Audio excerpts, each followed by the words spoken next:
All right, guys, here goes. I am about to walk in for my first hearing. It's been almost 5 months since I filed for a divorce. I've had an emergency motion on the docket since that time, and it is just now a hearing is scheduled. So there's a lot of background information about that, which I'm not going to spend my 10 minutes I have going into that there's other videos for that, but I'm kind of actually just talking, getting my nerves out a little bit. I definitely want to have my main goal for this hearing is, first of all, to be unflustered. I need, as pro se savage, as a baby savage, your emotions are not running the show.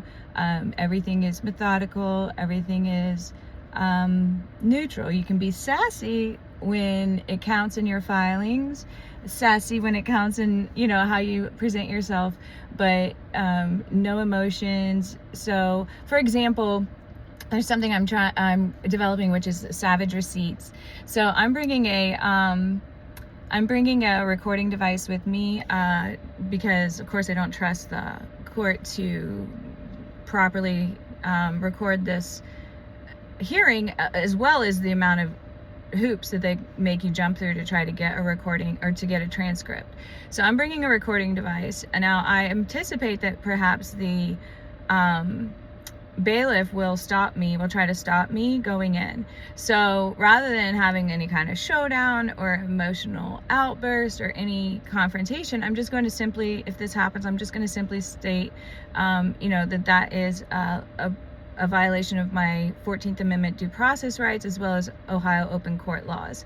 Do you still want to prohibit me from bringing this note-taking device? If he says yes, I say, okay, that's fine. If you can just sign this for me. And so what I have created are savage receipts. So basically it's just, and I'll make them better, like actual little index things or something before, maybe even with a pink slip. But it's basically just says, I, his name, acting in the role of bailiff with badge number, did on the above date deny me permission to bring a recording device. Acknowledge that I told him that it may constitute a due process violation under the 14th Amendment and Ohio open court doctrine, and he proceeded with the denial regardless of plaintiff's notice. So, and then he just signs it. Now, if it goes here, but this is preempting, he may not offer me any trouble at all.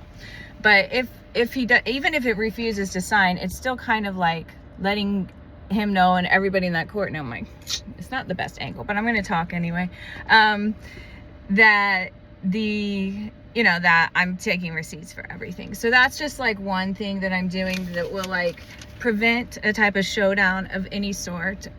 There is my ex-husband. Fresh cut. I guess that means I gotta go because he's walking in now. Hilarious. Okay, that's the first time I've seen him. All right, that's good. I got to see him though, because now I got to have my little moment of emotions where I'm not losing my mind. Ugh, I can do this, guys. So I'm looking for what I want to do real quick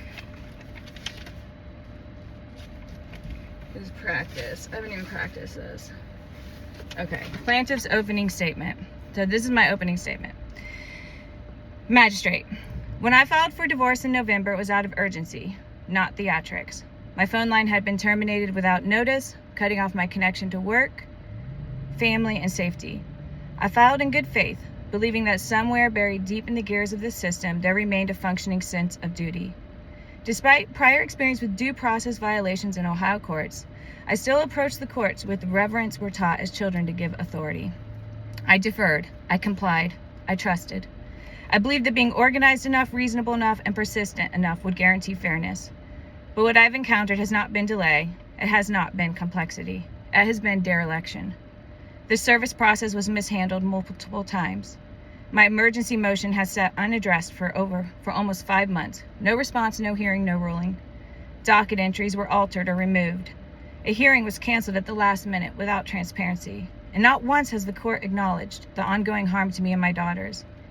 Instead, what has been prioritized, a lecture on formatting, a sanctions motion accusing me of sending too many emails, and a silence where judicial action should have lived. Let the record reflect, this is no longer about a divorce. This is about the collapse of judicial integrity in real time. At least one officer of this court has acted not with neutrality, but with provable bias. And the damage is not theatrical, it is personal, documented, and ongoing. You do not get to strike motions from the record, seal orders, ignore emergency pleas, and still claim the title honorable. Today, I'm not asking for a ruling on every motion. I am demanding that this court, at the very least, acknowledge and rule on the emergency issue that's been pending since November.